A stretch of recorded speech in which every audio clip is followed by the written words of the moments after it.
नमस्कार दोस्तों, स्वागत है आपका इस वक्त की बड़ी खबर में, जो कि सीधा उत्तर प्रदेश से है। बॉर्डर पर पत्थरबाजी, स्थानीय लोगों और किसानों में झड़प, पुलिस ने किया लाठीचार्ज और दागे आंसू गैस के गोले। दूसरी बड़ी खबर में बताएंगे, दिल्ली में इजरायली दूतावास के पास धमाका, 3 कारों के शीशे टूटे, स्पेशल सेल जांच में जुटी। तीसरी बड़ी खबर में बताएंगे, सीएम योगी ने धान खरीद की समीक्षा की, बोले किसानों को नहीं होनी चाहिए कोई दिक्कत। इसी प्रकार के 10 बड़ी खबरों में आपको ले जाएंगे। लेकिन अगर आप भी सीएम योगी और पीएम मोदी के साथ हैं तो आप अभी इस वीडियो को लाइक कीजिए, इस चैनल को सब्सक्राइब कीजिए और घंटी बजाएं और कमेंट में लिखें जय हिंद। रुख करते हैं पहले खबर की तरफ।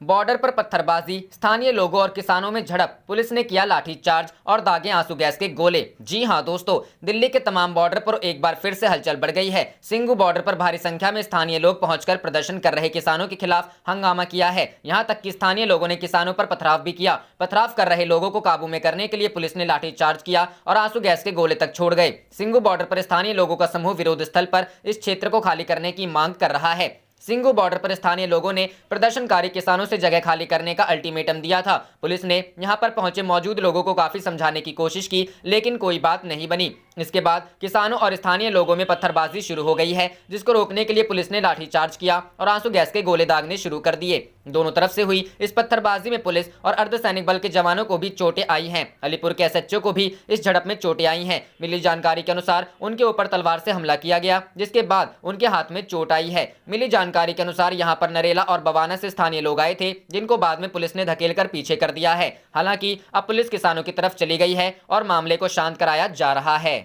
रुख करते हैं अगली खबर की तरफ। दिल्ली में इजरायली दूतावास के पास धमाका, 3 कारों के शीशे टूटे, स्पेशल सेल जांच में जुटी। जी हां दोस्तों, राजधानी दिल्ली के बेहद पॉश इलाके औरंगजेब रोड पर इजरायली दूतावास के पास शुक्रवार शाम बम धमाका होने की खबर है। एनआईए की टीम धमाके वाली जगह पर पहुंच रही है। वहीं दिल्ली पुलिस स्पेशल सेल की टीम ने मौके पर पहुंचे कर वहां ब्लास्ट के सबूत इकट्ठा कर रहे हैं। इसके साथ साथ आसपास के इलाके में चेकिंग भी की जा रही है। ब्लास्ट के बाद दिल्ली पुलिस ने पूरे इलाके को सील कर दिया है। घटनास्थल पर भारी संख्या में पुलिस बल और सीआरपीएफ की तैनाती की गई है। इस ब्लास्ट में किसी के हताहत होने की सूचना नहीं है। शुरुआती जानकारी के अनुसार इस धमाके में वहां खड़ी कुछ कारों के शीशे क्षतिग्रस्त हुए हैं। दिल्ली पुलिस ने बम धमाके की पुष्टि की है। स्पेशल सेल की टीम जांच के लिए मौके पर पहुंच गई है और पूरे इलाके को सील कर दिया गया है। ब्लास्ट की सूचना मिलने के बाद घटनास्थल पर पहुंचे फायर ऑफिसर प्रेमलाल ने बताया कि हमें विस्फोट के बारे में शाम करीब 5:45 पर फोन आया, जिसके बाद हम मौके पर पहुंचे। घटना में किसी के घायल होने की सूचना नहीं है। जानकारी के अनुसार शुक्रवार शाम दिल्ली स्थित इजरायली दूतावास के बाहर धमाके की सूचना से हड़कंप मच गया। दिल्ली पुलिस व फायर विभाग को करीब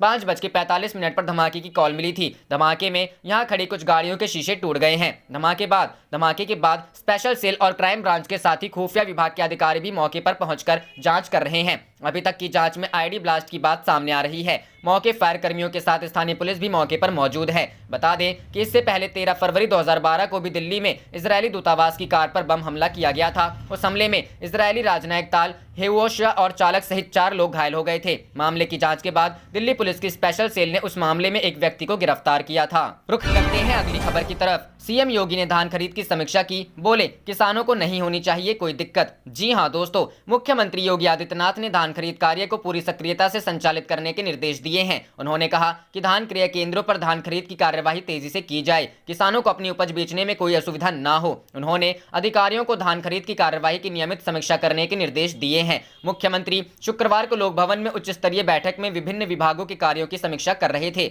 उन्होंने कहा कि 31 जनवरी 2021 को सीटेट परीक्षा आयोजित की जा रही है। प्रदेश के विभिन्न जिलों में इस परीक्षा के केंद्र निर्धारित किए गए हैं। उन्होंने सीटेट परीक्षा को सुचारू ढंग से संपन्न कराने के लिए सभी तैयारियां समय से पूरी करने के निर्देश दिए। मुख्यमंत्री ने बर्ड फ्लू के दृष्टिगत पूरी सतर्कता बरतने के निर्देश दिए। उन्होंने कहा कि प्रत्येक जिले में स्थानीय प्रशासन, वन विभाग तथा पशुपालन विभाग अंतर विभागीय समन्वय के साथ स्थिति पर नजर बनाए रखें। मुख्यमंत्री ने कहा कि वर्तमान वित्तीय वर्ष समापन की ओर है। राजस्व संग्रह से संबंधित विभाग राजस्व प्राप्ति की नियमित समीक्षा करते हुए लक्ष्यों की पूर्ति करें। उन्होंने जीएसटी से प्राप्त होने वाले राजस्व में वृद्धि के लिए रणनीति तैयार करने के निर्देश दिए हैं। रुख करते हैं अगली खबर की तरफ। टिकरी और सिंघू बॉर्डर पर स्थानीय लोगों और प्रदर्शनकारी किसानों के बीच झड़प, दिल्ली पुलिस का एसएचओ भी घायल। जी हां दोस्तों, संसद द्वारा पारित तीनों कृषि कानूनों के खिलाफ किसान संगठनों का प्रदर्शन जारी है, जिसका नेतृत्व किसान नेता राकेश टिकैत कर रहे हैं। 2 महीनों से जारी इस आंदोलन से कई किसान संगठनों ने खुद को अब अलग कर लिया है। उन्होंने ट्रैक्टर परेड के बाद लाल किले पर हुई हिंसा के बाद यह फैसला लिया है। हालांकि कुछ संगठनों का प्रदर्शन आज भी जारी है। टिकरी, सिंघू और गाजीपुर बॉर्डर पर जारी आंदोलन के दौरान आज हंगामे की खबर सामने आई है। किसानों के इस प्रदर्शन का विरोध करने के लिए आज टिकरी बॉर्डर पर कुछ लोग पहुंचे। वे खुद को स्थानीय निवासी बता रहे थे। इसके बाद मौके पर हंगामा शुरू हो गया। सिंघू बॉर्डर पर स्थानीय लोग किसान आंदोलन के खिलाफ नारेबाजी कर रहे हैं। लोग तिरंगे के अपमान को लेकर अपना गुस्सा जता रहे थे और वहां बैठे लोगों के खिलाफ धरना को खत्म करो के नारे लगा रहे हैं। लोगों को काम करने दो, रास्ता खाली करो के नारे लग रहे थे। धरना स्थल से दिल्ली की सीमा में करीब 3 किलोमीटर तक के दायरे में 5 लेयर का सुरक्षा घेरा बनाया गया है। हर लेयर में अर्धसैनिक बल और स्थानीय पुलिस के जवानों की गई है तैनाती। सिंघू बॉर्डर प्रदर्शन स्थल पर आंदोलनकारी किसानों और स्थानीय लोगों के बीच हुई झड़प के दौरान दिल्ली पुलिस का एक एसएचओ घायल हो गया। झड़प होने के बाद पुलिस ने आंसू गैस का इस्तेमाल किया। न्यूज एजेंसी पीटीआई ने अधिकारियों के हवाले से यह जानकारी दी। इसके बाद से यहां सुरक्षा बलों की तैनाती बढ़ा दी गई। उपद्रव को देखते हुए सुरक्षा बल की 10 कंपनी को तैनात किया गया है। भारतीय किसान यूनियन के नरेश टिकैत ने कहा कि सरकार हठधर्मी हो रही है। अगर सरकार चाहती तो फैसला बहुत जल्दी हो जाता। अगर मुद्दे का हल नहीं होता तो गाजीपुर बॉर्डर पर आंदोलन चलेगा। प्रशांत कुमार एडीजी उत्तर प्रदेश ने कहा है कि गाजीपुर बॉर्डर पर कल और आज सुरक्षा व्यवस्था इसलिए बढ़ाई गई ताकि इस दौरान ऐसे लोग न घुस जाएं जिससे वहां हिंसा फैले। आज पूरे उत्तर प्रदेश में शांति व्यवस्था बनी है और किसानों से लगातार वार्ता चल रही है।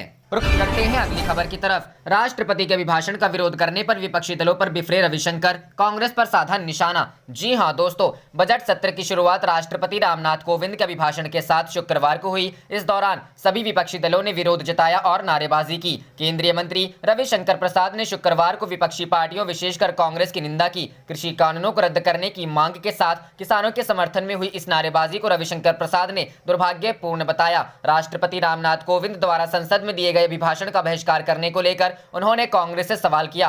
देश के लिए वे किस तरह की परंपरा स्थापित कर रहे हैं। राष्ट्रपति के संबोधन के बाद मीडिया से बात करते हुए केंद्रीय मंत्री ने कहा, वो हमारे राष्ट्रपति हैं और हमें उनका सम्मान करना चाहिए। यह बड़े दुख की बात है कि विपक्ष ने उनका बहिष्कार किया, लेकिन उससे भी अधिक कांग्रेस की गैर जिम्मेदाराना रवैया सामने आया, जो करीब 50 सालों तक देश की सत्ता में रही है और अब भी देश के कई राज्यों में इसकी सरकार है। कांग्रेस पंजाब लोकसभा के सांसद रवनीत बिट्टू की ओर इशारा करते हुए रविशंकर ने कहा, उनकी पार्टी के सदस्य सेंट्रल हॉल के भीतर नारेबाजी कर रहे थे। वहीं आप सदस्य भगवंत मान भी हंगामा करने की कोशिश में थे। उन्होंने कहा कि भाजपा भी लंबे समय तक विपक्ष की भूमिका में रही। हम यूपीए सरकार के अच्छे और गलत कामों को लेकर प्रतिक्रिया देते थे, लेकिन कभी राष्ट्रपति के संबोधन का बहिष्कार नहीं किया। उन्होंने कहा, राष्ट्रपति राजनीतिक मतभेदों से अलग है, वे संवैधानिक प्रमुख हैं। उनके संबोधन और उनका सम्मान लोकतंत्र के तहत बेहतर प्रयास है। देश पर 50 सालों तक शासन करने वाले कांग्रेस और विपक्ष ने इसका बहिष्कार किया। वे किस परंपरा की स्थापना कर रहे हैं? बता दें कि राष्ट्रपति के संबोधन के दौरान राष्ट्रीय लोकतांत्रिक पार्टी के सांसद हनुमान बेनीवाल ने पोस्टर लहराया और नारेबाजी की। वे तीनों कृषि कानूनों को रद्द करने की मांग कर रहे थे।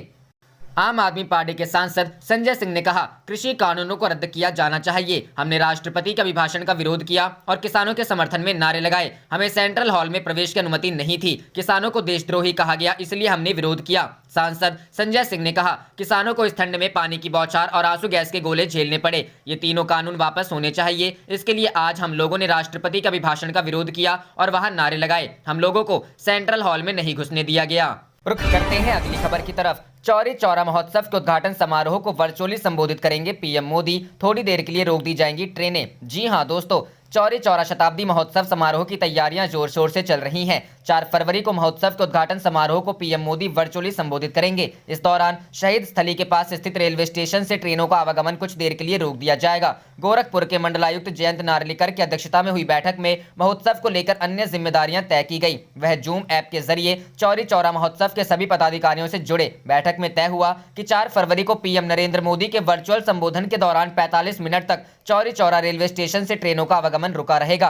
कार्यक्रम को 4 फरवरी से 5 फरवरी 2021 तक 2 दिन कर दिया गया है। संभावना व्यक्त की जा रही है कि बॉलीवुड गायक सोनू निगम भी आ सकते हैं। मीटिंग में उपस्थित रेलवे के डीआरएम ने कहा कि चौरी चौरा महोत्सव में प्रधानमंत्री के द्वारा वर्चुअल संबोधन के समय 20 से 45 मिनट तक कोई भी ट्रेनें चौरी चौरा प्लेटफॉर्म से नहीं गुजरेंगी। कार्यक्रम स्थल को सुंदर और आकर्षक बनाने के लिए नगर पंचायत मुंडेरा बाजार के द्वारा रेत शिल्प कलाकारों को आमंत्रित किया गया है। कार्यक्रम स्थल पर रेत शिल्प की कलाकृति को देखने का मौका भी मिलेगा। मुख्यमंत्री के निर्देशानुसार जिलाधिकारी के विजेंद्र पांडियान ने हेलीपैड को कार्यक्रम स्थल से नजदीक बनाने के लिए जगह ढूंढने के लिए कहा है। नगर पंचायत मुंडेरा बाजार द्वारा प्रवेश द्वार से लेकर कार्यक्रम स्थल तक के प्रकाश खंभों को आकर्षक एलईडी पट्टी से सजाया जाएगा। जूम ऐप मीटिंग में सभी बड़े अधिकारियों के साथ चौरी चौरा महोत्सव के नोडल अधिकारी एडीएम वित्त राजेश सिंह, क्षेत्रीय पर्यटन अधिकारी रविंद्र कुमार, उप जिलाधिकारी चौरी चौरा पवन कुमार, नगर पंचायत मुंडेरा बाजार अधिशासी अधिकारी जितेंद्र सिंह, नगर पंचायत मुंडेरा बाजार चेयरमैन प्रतिनिधि ज्योति प्रकाश गुप्ता और संबंधित अधिकारी मौजूद रहे। आप देख रहे थे आपका अपना चैनल जय हिंद जय भारत।